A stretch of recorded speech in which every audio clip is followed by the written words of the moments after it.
Hello everyone, it's Protag, the creator of Digitale, and I'm here to talk about mechanics. More specifically, Colin's equipment, the Guardian antivirus system, and the scatter gun, and go into more detail about how they work on a mechanical level. Let's start with the Guardian. First of all, let's take a look at the Guardian's in-game description. The Guardian antivirus system is a small device on Colin's chest that gives him antivirus health, which protects him against direct attacks from corrupted entities and mitigates the damage done to his health.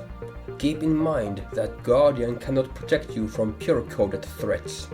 Warning: if you are out of antivirus health, any attacks from corrupted entities will kill you instantly. So simply put, Guardian acts kind of like your second health pool, but it's a bit more complicated than that. Let's take a look at an example. In Digitale, there are two kinds of entities: pure-coded entities and corrupted entities. Corrupted entities are more likely to harm you, but just because an entity is not corrupted doesn't mean that they're harmless. As we saw from the description, the Guardian protects you against damage from corrupted entities and mitigates the damage done to your base health. How does this work? Let's say you're facing against a corrupted entity and they manage to hit you with an attack that does, let's say, 30 damage. Without upgrades, the Guardian mitigates 10% of the damage done, so your regular health is reduced by only 27. This is what it looks like in real time. If you run out of antivirus health, Guardian becomes disabled. While Guardian is disabled, nothing is protecting you from corrupted entities, making you extremely vulnerable. As stated in the description, any damage from corrupted entities will kill you instantly when Guardian is down. Without upgrades, it takes 10 seconds for the Guardian to become active again. It replenishes antivirus health at a rate of 15 antivirus health per second, meaning that it takes about 7 seconds for you to get all of your antivirus health back. If you take any damage from corrupted entities while Guardian is recharging your antivirus health, the process halts immediately and you must wait the 10 seconds again before Guardian continues recharging. Well, how does it affect pure-coded entities then? That's the thing, it doesn't.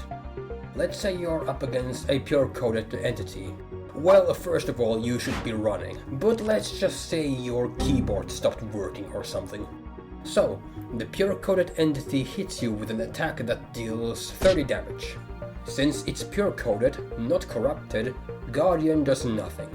Your base health takes all 30 damage directly, but on the bright side, your antivirus health doesn't deplete at all.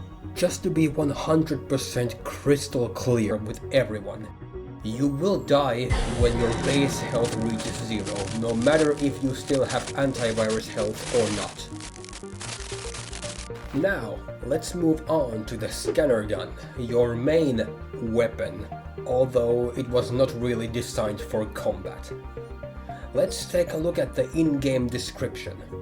The scanner gun is a small handheld scanning device that Colin can use to scan any entity.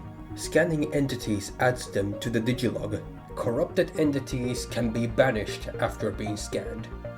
Whenever you use the scanner gun for whatever purpose, it consumes battery power, which can be replenished via power cells. Pure-coded entities can be scanned, but not banished. So, the scanner gun is used to scan entities, and yes, you can scan any and all entities with it. Scanning an entity unlocks their entry in the Digilog. Most entity types have their own unique specific scanning time. That's right, in Digitale, entities don't have health bars, they have progress bars. I mean, technically they do have health bars, but just none that you can influence. When you are scanning an entity, their progress bar fulfills over time. Without any upgrades, the scanner gun scans entities at a rate of 25 progress per second. If you stop scanning when the progress is not done yet, the progress bar will begin to regress after 5 seconds of not being scanned at a rate of 15 progress per second. Boss entities have a special mechanic that prevents the progress from regressing past a certain point, like 25%, 50%, 75%, for example. This mechanic can also be applied to normal corrupted entities, but that requires a specific upgrade.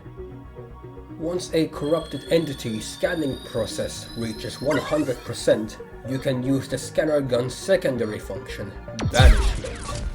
Banishment breaks completely scanned, corrupted entities down to the strands of code from which they were created from. The scanner gun is a cleansing tool, not a combat tool, and Colin is not a fighter at heart. As stated before, you can scan any entity, even pure-coded ones.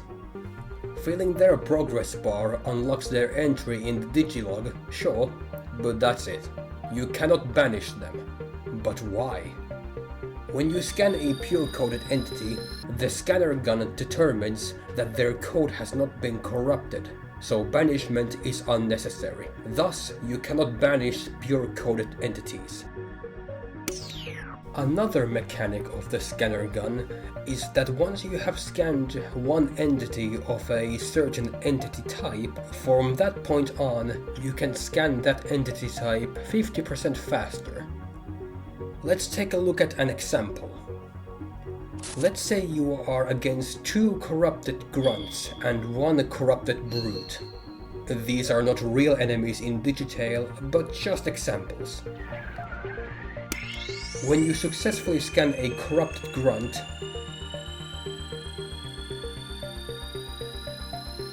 and banish it, you are now able to scan the second corrupted grunt 50% faster because you have scanned this entity type before. This applies to every single corrupted grunt you will ever encounter in the future. You then move on to scan the corrupted brute, but since you have never scanned this entity type before, the scanning process is not boosted. This mechanic does not activate unless an entity is fully scanned. This all works because the scanner gun saves the data from each entity type to its database and can reference them later for more efficient scans. Lastly, let's take a look at the scanner gun's power consumption. Whenever you use the scanner gun to scan or to use other augments, it consumes its battery power.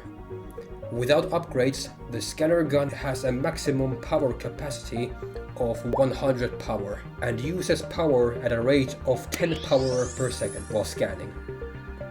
Some augments may consume more or less battery power per use. Each use of banishment takes a chunk of 20 power. Battery power can be replenished by reloading, but you have to have power cells in your inventory in order to replace a depleted power cell. That concludes this look into the mechanics of Colin's basic equipment. Thank you for watching, listening, and stay tuned for more Digital content in the near future. I hope to see you there.